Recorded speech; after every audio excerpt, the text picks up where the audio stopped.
네, 안녕하세요. 이번에는 2000년 제3문에 대해서 이제 2000년 마지막 문제를 한번 해설을 드릴게요.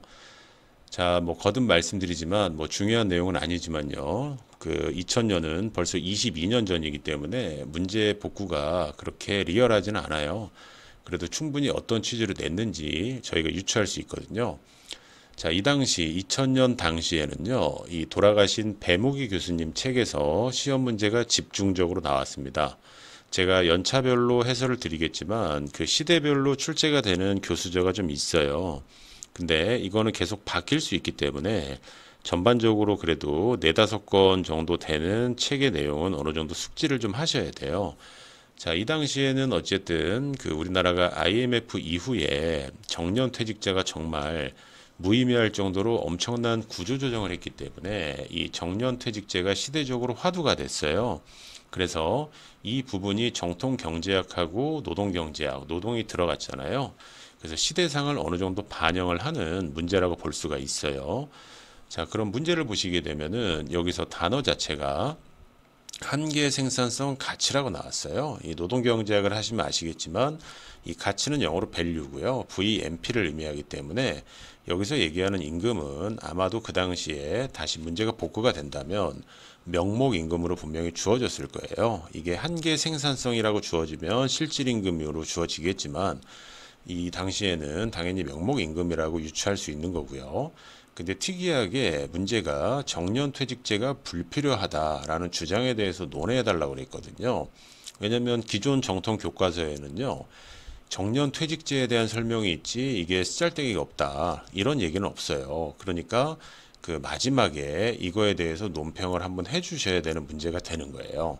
그럼 일단 정년퇴직제라는 이 단어가 검색이 되는 우리가 알고 있는 모형은요. 이른바 그 레이지어가 만든 이연보수 모형입니다.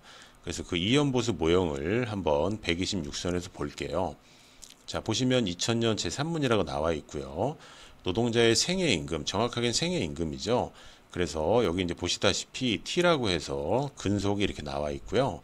아시다시피 한계 생산성은 완만하게 우상향하는데 이연보수는 장기 근속을 유도하기 위해서 입사 초창기, 그러니까 전후라고 보시게 되면 전반기에는 좀 낮은 임금을 줘서 붙잡아 뒀다가 나중에는 높은 임금을 주면서 이 면적의 현재 가치가 일치할 때 리타이어먼트 시점을 그 형성한다라는 이론이죠. 유명한 이론이고 일본 사례를 보고 레이지어가 만든 이론이에요.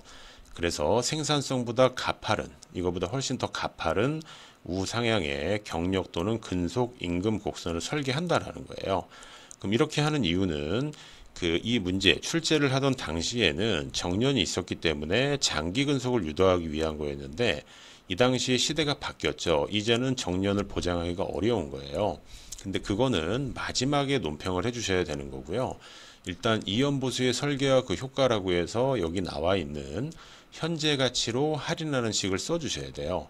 자, 그런데 조우영 교수님 책이나 에렌버그 책을 보시게 되면은 이 어떤 구체적인 수식이 나와 있지는 않고요. 이 분모에 있는 할인율이라고 알려진 R값을 0이라고 치게 되면 요 놈은 의미가 없어요. 의미가 없으면 즉시 요 임금의 현재 가치의 합과 VMP의 현재 가치가 일치하는 R을 이 방정식 하나 안에서 끄집어 내주는 거예요. 그래서 이건 계산형으로 나오기는 좀 어려울 것 같아요. 만약에 나온다라고 하면 선형 함수를 줄 겁니다. 여기는 지금 비선형 함수인 곡선을 줬지만 이렇게 쭉 올라가는 선형 함수를 줄 가능성이 있어요. 그러면 면적의 비교 방식이기 때문에 그 올해 나온 진위계수처럼 그림을 그려주셔야 되는 거예요. 그럼 이때 이제 R스타가 정년이 되고 현재 우리나라는 2022년 버전으로 60세가 그 정년으로 설계가 되어 있습니다. 그래서 R스타 여기 나와 있고요. 자, 그런데 임금과 한계 생산성 가치가 동일하면 여기에는 W와 VMP 이게 그냥 늘 똑같은 거예요. 그러면 양변은 언제나 일치하기 때문에 그냥 죽을 때까지 일하면 된다. 그렇기 때문에 정년퇴직 제도는 불필요하게 된다. 자, 이게 2000년 문제예요. 그래서 공식적인 해설은 여기까지지만 실제로 이게 나중에 임금 피크제 사례로 다시 한번 응용이 됐고요. 앞으로 그 임금 피크제를 포함을 해가지고요. 이 수식을 다시 요청을 할 가능성은 언제든지 있고 올해 나온 대법원 임금차별, 연령차별과 관련해서 연령차별, 임금 피크제, 이연보수 모형, 그리고 오사카 모형, 뭐 오하카 모형이라고 하는 그 모형과도 언제든지 연결시킬 수 있는 문제예요. 그래서 이 수식은 정확하게 쓰실 줄 알아야 되고 반드시 숙지를 하셔야 되고요. 원래는 이렇게 인티그럴이라고 하는 적분식이고요. 이 마이너스 아래 t승이라고 해서 굉장히 이제 복잡한, 그러니까 그 아래 마이너스 t승이라고 해가지고요.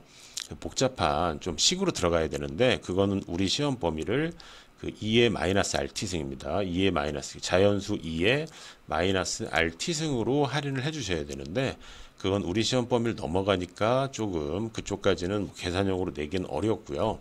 적어도 이 수식은 아셔야 돼요. 그리고 에렌버그 책에 보시면 이 모형을 가지고요.